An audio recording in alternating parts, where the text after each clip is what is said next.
Hey, what is up, guys? Break the Walls 10 back in with another video. In this video, I just want to talk about some of the changes that is supposedly being made to the WrestleMania undercard. You know, a lot of people have been really complaining about what the supposed changes are going to be. And, I mean, we've heard so many matches over, like, the past month or two. It's really getting out of hand, and, it's 3 weeks away from the big show, and it doesn't look like a lot is set in stone right now for besides the big matches on WrestleMania. So I'm just gonna talk about the latest matches that are rumored to be happening in at WrestleMania on the undercard openers and whatnot. So the big one that like really irritates me is supposedly Chris Jericho versus Fandango. Now, I mean, I guess it makes sense since Jericho did the whole Dancing with the Stars stuff, but I mean that's basically it.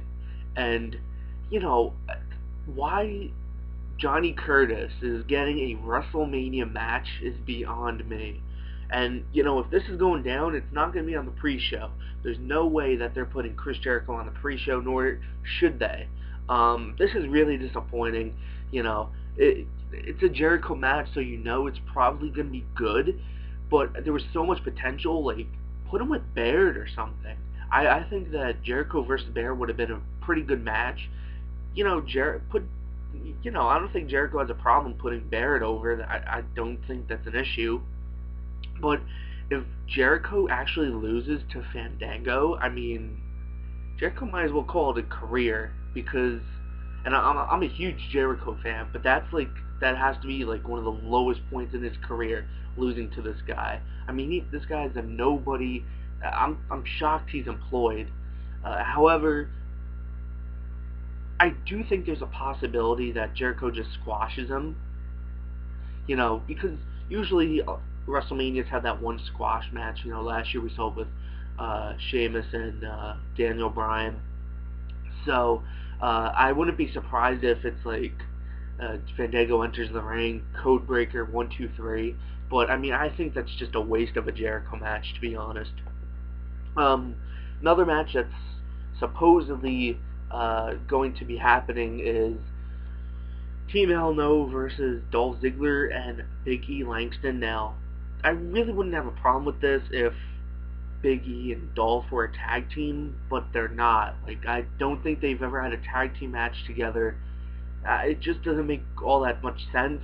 Honestly, like, I think it would have been really cool to see the New Age Outlaws get the title shot.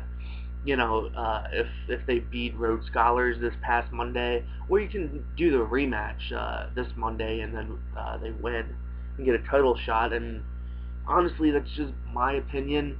I mean, because those guys really don't have a WrestleMania moment, so you put the titles on them to, during, Kane and Daniel Bryan are just arguing, and that's going to be like the official split of Team Hell No, because that's been teased for a while now.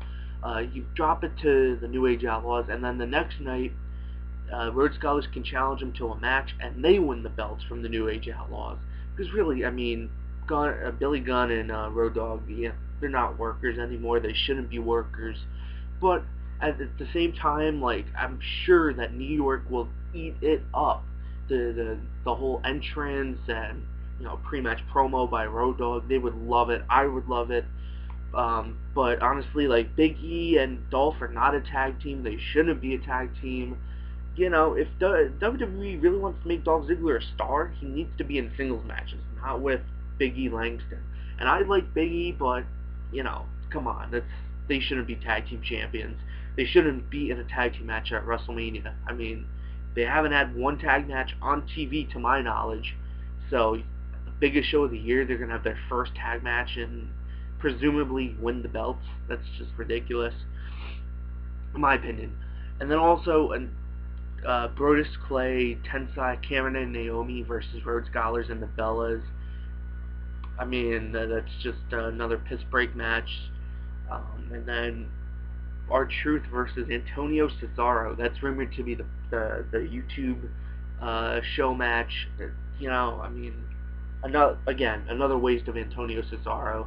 I mean, supposedly I don't watch main event, but supposedly R-Truth. Oh no, uh, Sin Cara beat Antonio on main event, and then R-Truth beat Antonio on Saturday Morning Slam. I don't know why. I mean, it makes sense to do a triple threat if you're gonna go by that logic. But I mean, R-Truth should not be on this show. He, honestly, I hate R-Truth. I mean, I don't know why he's employed. I just really think he sucks. But besides that, I mean, he has no momentum. Like, really, the crowd is not going to care about R-Truth and Antonio Cesaro. Cesaro should have, like, The Miz. I think Cesaro versus Miz makes sense, but I guess they just dropped that out of nowhere. But, yeah, right now, besides those top matches on WrestleMania, the undercard just looked really weak if this is what they're going to go with. I'm sure we're going to find some more out this Monday, see what happens there, if any of these rumored matches get some more build towards them, who knows, but honestly, like, this undercard, man, it's really, really pathetic if you ask me. But that's about it, guys. Give me your thoughts on this. What matches do you want to see? Do you like the matches that are rumored? Let me know what you guys think. Being there live, I think I'm pretty much going to be dead for most of the show, besides the main matches. But hopefully we get some better matches that are not the ones that I just talked about, because honestly, it's pretty pathetic. But yeah, guys, that's about it. Thanks for watching. Hope you enjoyed this video. See you guys later.